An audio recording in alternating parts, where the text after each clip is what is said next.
পাকা দোতলা স্কুল, শিক্ষক শিক্ষিকাও আছেন, কিন্তু কোনো পড়ুয়া নেই। মাস গেলে বেতন নিয়ে যাচ্ছেন শিক্ষকরা। পূর্ব মেদিনীপুরের কাঁথির বাঁকাবেড়িয়া জুনিয়র হাই স্কুলের ছবিটা এখন এমনই। বিরোধীদের দাবি, কেবল সরকারি নীতিগত ভুল সিদ্ধান্তের কারণে আজ এই দুর্দশা। পাল্টা সুর চড়িয়েছে শাসক দল, যদিও মুখে কুলুপ সংশ্লিষ্ট দফতরের। মাথা তুলে দাঁড়িয়ে আছে পাকা দোতলা ভবন, কিন্তু সেই ভবন এখন ভুতুরে বাড়ি ছাড়া কিছু নয়। চারপাশে আগাছা, দেওয়ালে বটগাছ গজে উঠেছে, বন্ধ জানালায় লতা পাতার ছড়াছড়ি। দেখেই বোঝা যায় বহুদিন খোলা হয়নি জানালা। আগে এই স্কুলে অষ্টম শ্রেণী পর্যন্ত পড়াশোনা চলত। গত বছর থেকে একজনও পড়ুয়া নেই। এলাকাবাসীর দাবি, বারবার স্কুল বদল করতে অনেক সমস্যা, তাই একেবারে হাই স্কুলে ভর্তির সিদ্ধান্ত নিচ্ছে অনেকেই। এখন এই পর্যন্ত পাস করার পরে আবার অন্য স্কুলে ভর্তি করা একটা ব্যাপার আছে, সেই জন্য ছেলেরা ভর্তি হতে চাইছে না।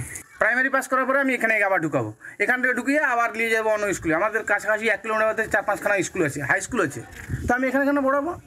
এই বিদ্যালয়ের সামনেই রয়েছে একটি বিশাল পুকুর, তার উল্টো দিকেই দিব্যি চলছে বাঁকবেড়া জ্ঞানদা প্রাথমিক বিদ্যালয়। তবে এই জুনিয়র হাই স্কুল পড়ুয়া টানতে ব্যর্থ। বিদ্যালয়ের ভারপ্রাপ্ত প্রধান শিক্ষক অমল জানা ক্যামেরার সামনে মুখ খুলতে চাননি। সহশিক্ষিকারা বলছেন, পড়ুয়া ফেরাতে তারা গ্রামে গ্রামে গিয়েছিলেন, কিন্তু লাভ হয়নি। মোটামুটি বছর খানেক এইরকম একেবারে নীল হয়ে গেছে, জিরো এনরোলমেন্ট অবস্থায় চলে এসেছে। খুব নিকটস্থ একটি হাই স্কুল রয়েছে, যে কারণে ছাত্ররা সম্ভবত সেই উদ্দেশ্যেই শুধু 8 পর্যন্ত না পড়ে, যেখানে মাধ্যমিক অবধি পেয়ে যাবে ওরা, সেই দিকে যাওয়ার প্রতি আগ্রহী হয়েছে।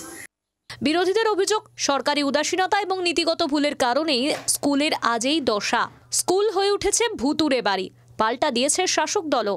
যাতে স্কুল ছুট ছাত্রছাত্রী না থাকে, সেই জন্য বামফ্রন্ট সরকারের এই চিন্তা ভাবনা ছিল।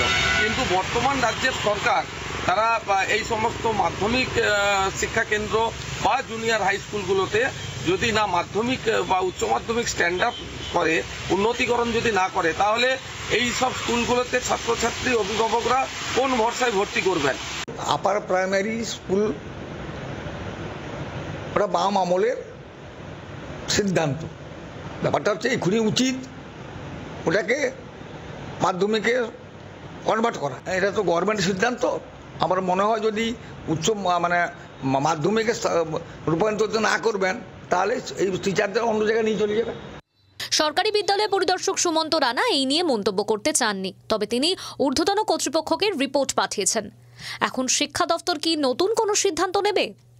বিদ্যালয়ের এমন পরিস্থিতিতে স্থানীয় প্রশাসন তারা এই বিষয়ে মুখ খুলতে চাননি, তবে তারা জানিয়েছেন যে বিদ্যালয়ের এমন বিষয় নিয়ে ঊর্ধ্বতন কর্তৃপক্ষকে তারা জানিয়েছেন। এখন দেখার এই বিদ্যালয় আদৌ তার কোনো সুরাহা বেরোয় কিনা, নাকি ভুতুড়ে পোড়ো বাড়ি হিসেবে পরিণত হয়। কাঁথি থেকে কিরণ মান্না, জি 24 ঘন্টা। বাংলার আওয়াজ, বাঙালির আবেগ, জি 24 ঘন্টা।